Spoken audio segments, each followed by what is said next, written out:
When I never felt that, come on, yeah. Never felt that, come on, yeah. When I never felt that, come on, yeah. You gotta get up.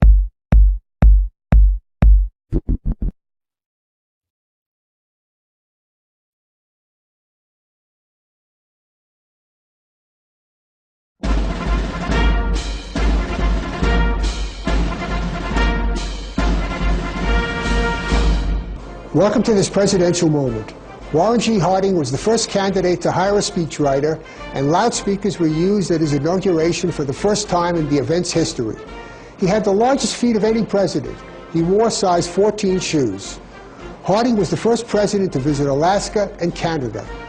Harding hosted weekly poker games at the White House and once lost all the White House china gambling on one hand of cards.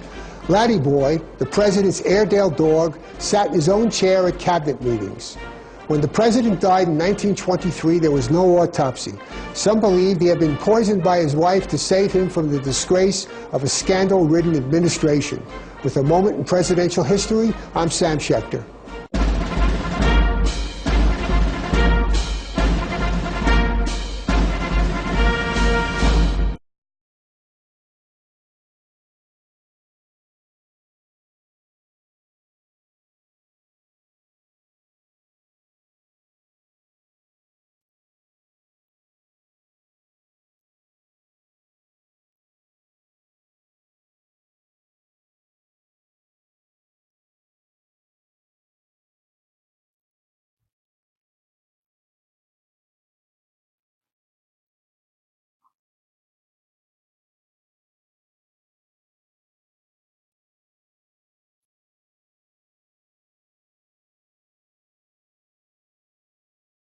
Just checking if you were actually reading any of that.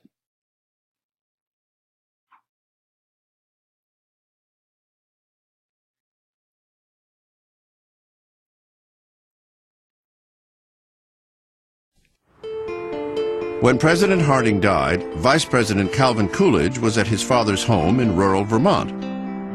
Coolidge's father, a justice of the peace, swore him in by lantern light over the family Bible. Number 30, Calvin Coolidge, Republican, 1923 to 1929, 52 years old, from Massachusetts. He was a kind of cramped, somewhat mean-spirited, not very sociable or genial man. Before being tapped as Harding's vice president, Coolidge had been a lawyer and governor of Massachusetts. The man they called Silent Cal was indeed quiet, and when he did speak, it was in a high, nasal voice. Despite claiming that his only hobby was running for office, Coolidge was an avid fisherman. He also had a dry New England wit. There's a story of him at a state dinner, and a woman sitting next to him trying to engage him says, I'll bet you, Mr. President, that I can get you to say more than 2 words in the course of this evening. And he turned to her briefly and said, you lose. Coolidge had a novel way of getting exercise. By riding this mechanical horse in his White House bedroom. The president would ride it before dinner in the evening. He would ride the horse and get all sweaty, get off the horse and go down and eat. History hasn't recorded whether the president preferred to gallop or trot. Although normally stoic, Coolidge was always game to play dress-up for a good photo opportunity. In 1924, less than a year into his presidency, voters were content to keep cool with Coolidge by electing him to a full term of his own. On March 4th, 1925, he was sworn in by Chief Justice William Howard Taft, the first time in history an ex-president gave the oath of office to a president. During his administration, Coolidge kept a tight rein on the federal budget.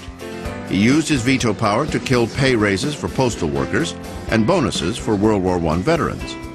He also lowered taxes twice. His goal was to keep government small and business booming. He believed in American business as the dominant force in American life. He once said, he who builds a factory builds a temple. He who works there worships there. Coolidge presided over a period of prosperity, but his economic policies failed to anticipate the future and the calamity of the Great Depression that lay ahead. Coolidge did what the times seemed to require. If he made a mistake, it was in the economics of the time, which he did not understand, and I think most of the people of his generation did not understand.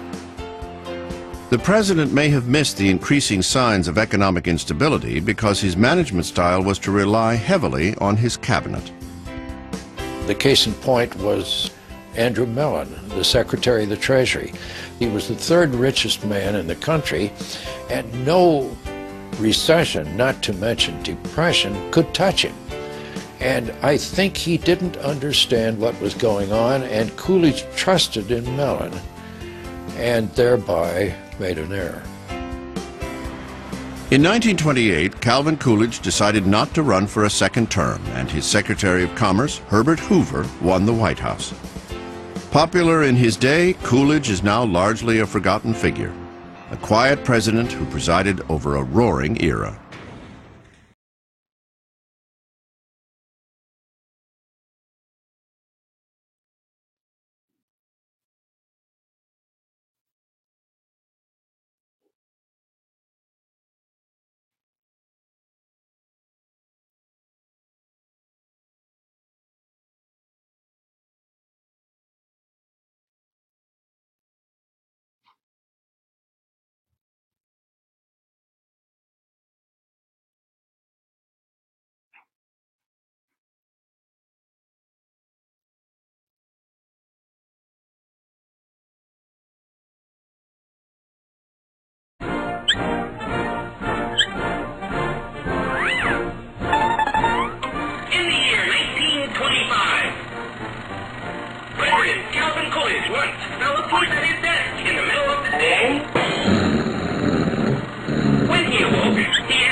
And his response was?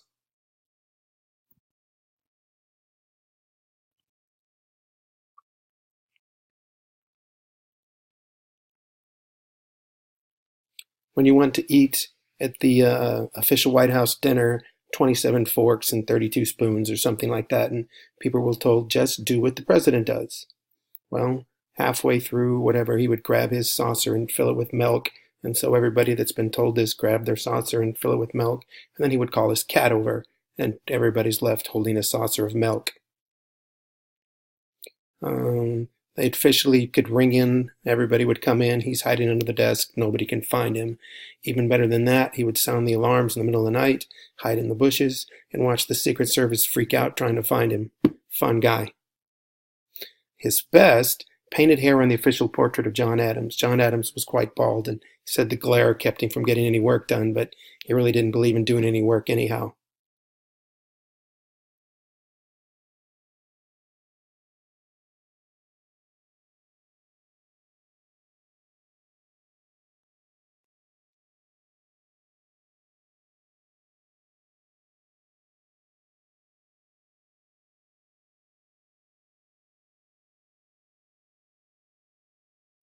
It is inherently flawed.